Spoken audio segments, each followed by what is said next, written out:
नाही, सगळ्यांना वाईट वाटतं आहे. आजही त्यांच्या घराची तुम्ही जर परिस्थिती बघितली आणि त्यांच्या कुटुंबाच्या डोळ्यामध्ये सर्वांच्या आज डोळ्यात पाणी आहे. मग सगळ्यांनाच वाईट वाटतं या विषयावर. भैया, न्यायाच्या लढाईमध्ये तुमचं देखील खूप मोठं योगदान होतं. न्यायाच्या लढाईमध्ये तुमचं योगदान होतं.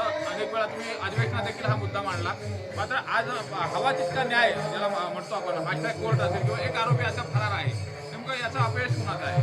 नाही, एक आरोपी आज सुद्धा फरार आहे. मी मागच्या वेळेस बोलताना म्हणलं होतं तो जिवंत आहे की नाही आहे. दुसरा विषय की ह्या कोर्ट केस संदर्भात जे काही सरकारी वकील आहेत त्यांचं आम्ही वारंवार ह्या संदर्भातलं बोलणं होतं, त्यांच्या परिवाराशी बोलणं होतं.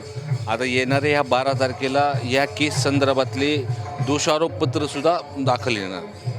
आपण एकंदरीत जर बघितलं तर या संपूर्ण प्रकरणामध्ये इतर जे आरोपीला सहकार्य करणारे आरोपी होते, त्यांना सहारोपी केलं गेलं नाही किंवा इतर जो तपास आहे तो देखील झाला नाही. त्याच्या कुटुंबाच्या मागण्या होत्या, त्या मागण्यांकडे मी आत्तापर्यंत जेव्हा वाल्मिक कराड फरार होतं, मी त्यावेळेससुद्धा प्रत्येक बाईटमध्ये हा विषय बोललो होतो की जे CDR आहेत तो तपास काय, जे त्यांना त्यावेळेस संरक्षण देत होते, ते फरारी असतानामध्ये कुठं त्यांना थांबवलं होतं, त्यावेळेस तर त्यांचा CDR रिपोर्ट काढला मोबाईलचं, तर सगळ्या गोष्टी समोर येतील अजूनसुद्धा.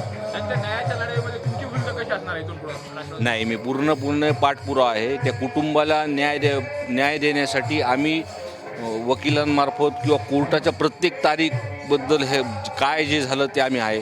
जोपर्यंत त्या वाल्मिक कराडला फाशी होत नाही तोपर्यंत आम्ही शांत बसणार नाही.